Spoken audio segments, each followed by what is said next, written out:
Text na lang tayo. Ang naririnig ko yung sirit, ang lakas, grabe ka. Hindi ka na magbuhos. Doon ka na lang magbuhos sa pupunta mo.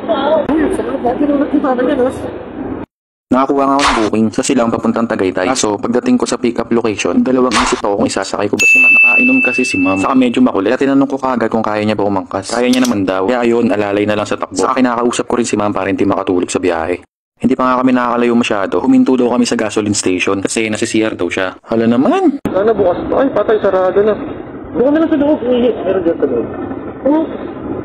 Nasakay yung tao. Di ba rin yung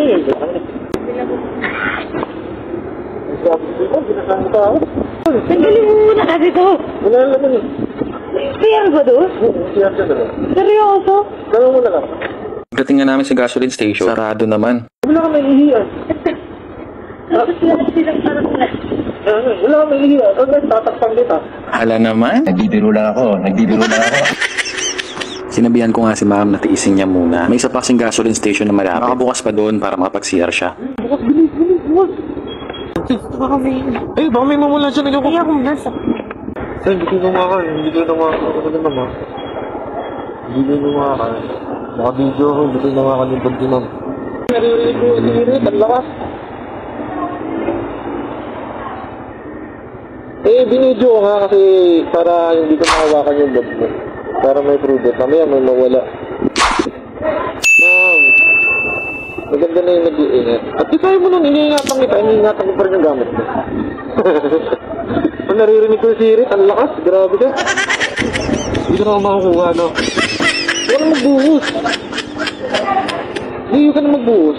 Doon ka na lang magbuhos sa pupunta mo. Doon ka na mag-ganugan. Okay ka na, matino ka na. Uy, sinulat ko sa akin yan, ha? Sabi na, minataw ka. Alam mo na saan pag-gra.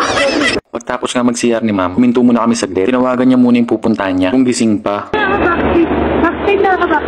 Apple kasi yung rider. Bakit ako? Ikaw nagsabi. Ito mo na Apple King. Ikaw magsasabi ka lang mag-iyosi ka. Para kami ng jowa, nag-aaway kami. So yun mag-iyosi ka, di sinuportahan kita. Alam mo, ginagawa ko lang yung sarili ko dito.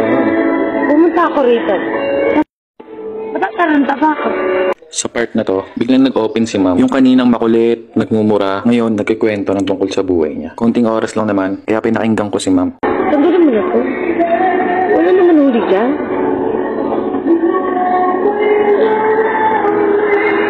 Punta lang ako dyan, pero umiyak. Diba? Ba't kasi itsura na yung buhay? Yun nga eh, napupal ko mga kabuhay. Kaya mo yan. Sinasabi mo lang yung napapalot ka. May jowa ko, bago. Magkano yun? Ang mahal naman. 308. Text na lang tayo. Ayoko. Bayad ko na lang isa na. Ako pa babayaran mo yun. Tama na po si Kwenta. Oh, grabe ka naman. 308 na. Magkano ba yan? 308. Baka na yung 300. Ito yung 20. Right? 200 lang. Grabe ka, lulubuyin mo pa ako.